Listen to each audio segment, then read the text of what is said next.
Let's take a look at today's headlines in Houston. Hello, I'm Len Cannon. A Fort Bend County homeowner says he is being terrorized by bees. He believes they're nesting in his walls. Orko Mano takes a closer look at the problem and what you need to know to prevent this from happening in your home. This is not what you want to see or hear right outside your front door. Bees buzzing and creeping into the cracks of your house. It's just like a humming sound. Just humming. Homeowner Daryl Murphy can't get that noise out of his head. That's all I can think about. I haven't had breakfast. I can't eat. I'm just on pins and needles. This is just one side of the wall. He first noticed the bees a couple weeks ago. Where exactly are you seeing the bees out here?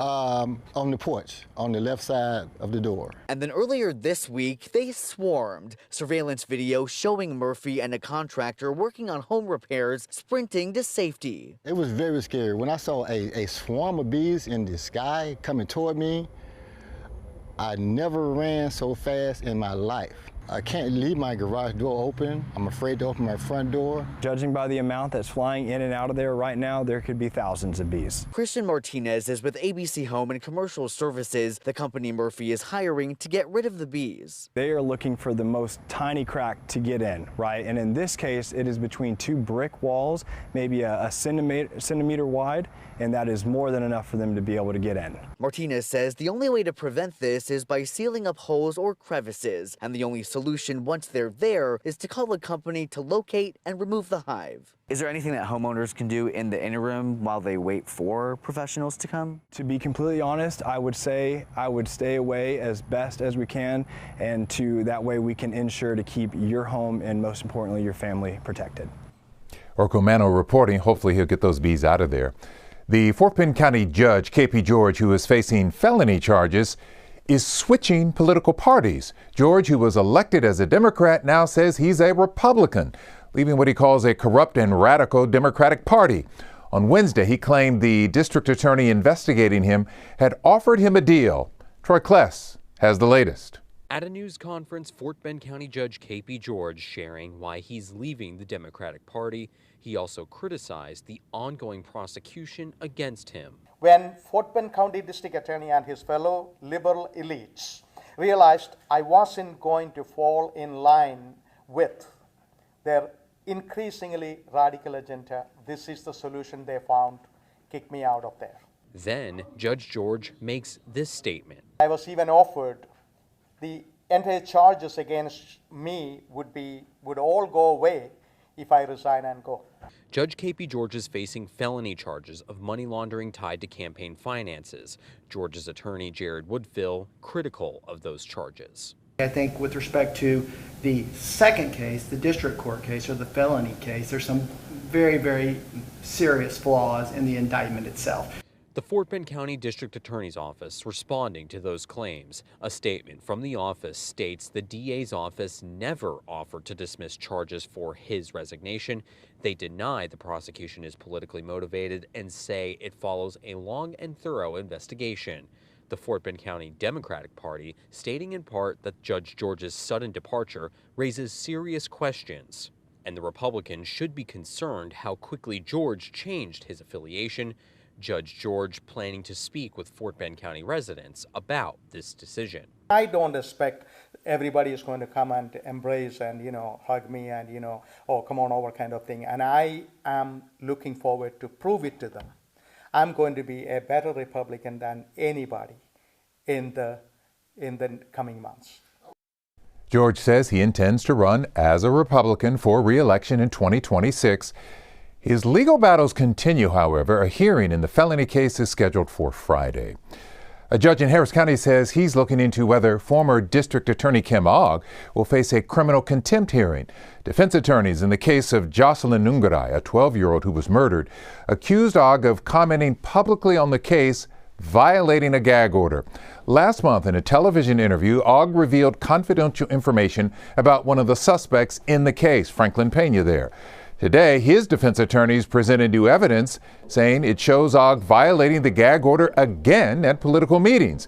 At one of those meetings with the log cabin Republicans, Ogg allegedly said she'd been silenced, then made further comments on the case.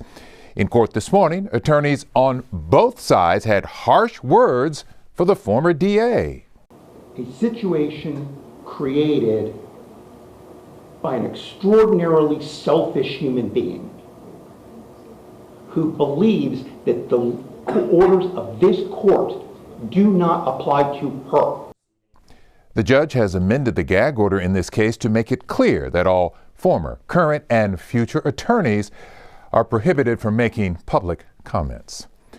More Americans are turning to weight loss drugs like Ozempic and shedding lots of pounds, but for many, the journey does not end there. Surgeons report a rise in patients seeking to remove excess skin after losing the weight. Sherman Chow takes a closer look at the surgery and one woman's journey to find her best self, and in the process, gaining 2 million social media followers.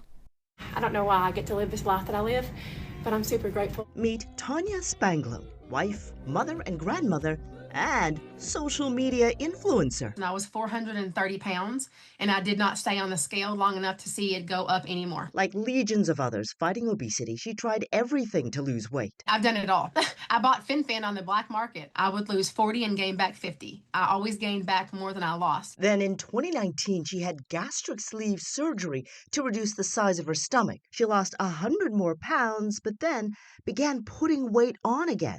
About 40 pounds. I started doing Ozempic, which lots of people that have had weight loss surgery, they do a GLP-1. All that resulted in tremendous excess skin, which was not just a cosmetic problem. The rashes you get, the infections that you get, I would have to put a towel in between my stomach and my body because of the sweat, the smell. I am nervous, not for the surgery, but for the recovery, as I think everyone is. Tanya went to Houston plastic surgeon Rukmini Rednam for a body lift. The tummy tuck that goes all the way around. We could easily be removing 20 to 30 pounds of just tissue. Skin. Lipo. Loose skin from the arms, the back, buttocks, stomach, and more is removed. This is removed, and then she has to be able to put it back together so it sucks you up like that. I would tell you almost 20 to 30% of people, if not higher, are on GLP-1 medications that are coming in for these procedures. Nationally, the Aesthetic Society shows lower body lifts are up 43% and upper body lifts are up 34% over the first 4 years since GLP-1s were approved for weight loss. Dr. Redmond cautions that cosmetic surgery is more than just a physical operation. All of my patients get a mental health coach, and these are all licensed professionals. They work with a dietitian. It's an adjustment period. It's you just cannot get used to your body. Tanya is now 1 year post body lift and happy with the results, but it wasn't instant. Talk to me a little bit about the recovery. It was hard. I never sugarcoat it. I never want people to go into it thinking that, oh, well, she breezed through it. I did not breeze through it.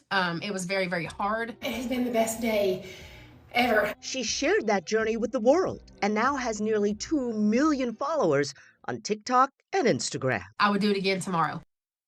Honest talk. Thank you, Sherman. That's a wrap of your Houston headlines. I'm Len Cannon. Thanks for watching.